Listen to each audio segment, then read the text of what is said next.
Pickle, let's go to the hotline.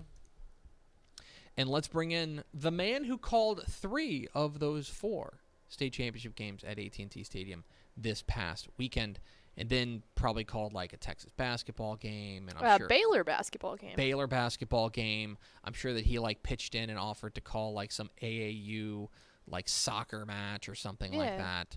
The guy never sleeps. We're joined by the Hall of Famer Craig Way. Craig, did you get any sleep this weekend?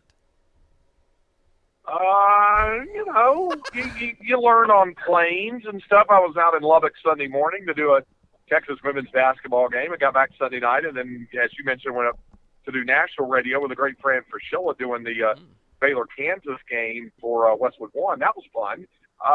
So, you find days and moments where you can slip in a nap here and there and, catch up a little bit. So that'll happen this week at some point, especially if the Texas men's basketball team keeps getting games postponed, which is now 3 and counting after both of the games this week were pushed back due to protocol issues at other places like Ames, Iowa, and Fort Worth. But even making up for that, I've worked in a couple of other women's broadcasts there. So we do what we can, but you get sleep when you can too.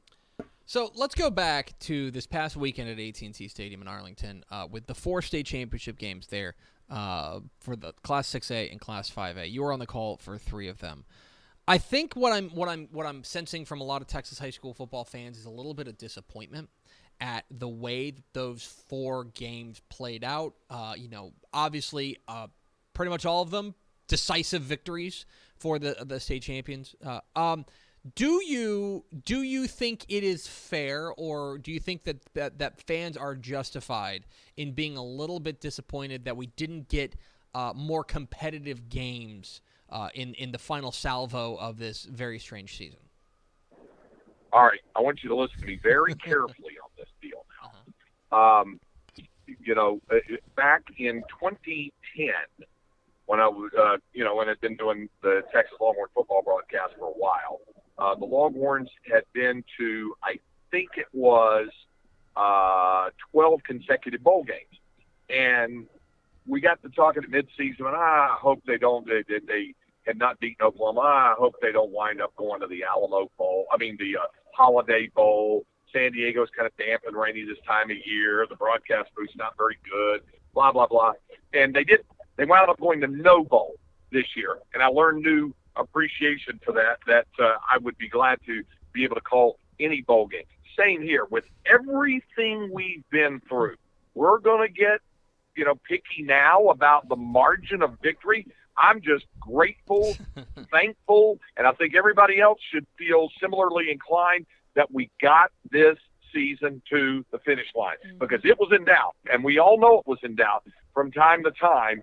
And just the fact that we got it there, yeah, sure. As a play-by-play guy, I would like to have had better than 59-14 on Friday night, or Katie's thumping of Cedar Hill on Saturday afternoon. Hey, we had a very entertaining first half of the Dodge Bowl. So you're thankful for small things and for blessings, because in August we were wondering if we'd have regular season games to call and to watch and to follow and shows to do, let alone an entire postseason. So I, for one, am not bothered by that. It would have been nice to have great games, but I'm not going to get picky now.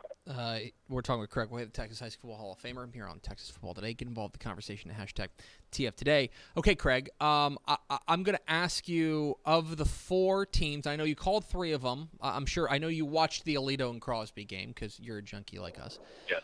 Obviously all 4 got resounding victories. All 4 between Aledo, Denton Ryan, Westlake, and Katy all got resounding victories. I'm going to put you on the spot, knowing full well that this is not a knock on the other 3, and of course they are all very impressive. But was there one team this weekend that particularly impressed you with what you saw in Arlington? Ryan. Yeah. Had to be for a number of reasons. Aledo getting to 10 state championships, of course, is a never-before accomplished feat, and what Coach Buchanan and Coach Good before him and Coach Buck before him have put together there in Parker County is nothing short of phenomenal, record-setting, and all that. And they beat a good Crosby team, but it was a little bit of a Cinderella ride for Crosby. With regard to the Saturday games, I think we both kind of felt that Katy had it rolling and probably would be able to handle its business, which it did. And then Saturday night, it was there was a lot of the novelty of what happened in the game, but I think we knew kind of going in who probably, if they didn't fall all over themselves, the better team was going to be in that one. Going into Friday night's game, while Ryan may have been kind of the computer choice and the favorites, I think all of us were expecting a much tighter game, having seen Cedar Park play throughout the course of the season. That said, if you go all the way back to Texas football days, when we saw Ryan take apart Arlington Martin, a good, Sweet 16 team in 6A in Martin, they never took their foot off the gas. And if you listen to Dave Hennigan say it, he said, yeah, we got talent. Of course we've got talent. But we got a lot more than that. We have guys who want to work. And they were they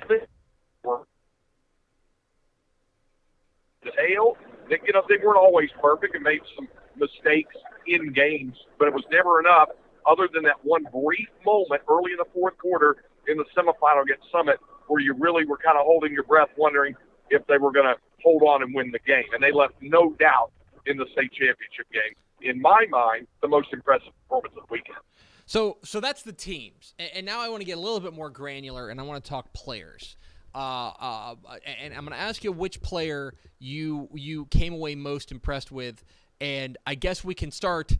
I think for me, it's Cade Klubnik. Maybe it's just because we talked a lot about his quarterback counterpart in Quinn Ewers, who was so impressive. I came away. I knew Cade Klubnik for Westlake was really good. I thought he was absolutely spectacular on the biggest stage there at AT&T Stadium in Arlington with their big win. He was the guy that for me stood out on the weekend of the player that I'm going to be like, man, like I'm going to remember the way he played in this weekend. I think it's a good call, and I've seen a lot of Cade's work during the year, but I can also tell you he got better as the year went on. He wasn't chopped liver. He got to play some last year, even as Kirkland Michaud was really running it for Westlake.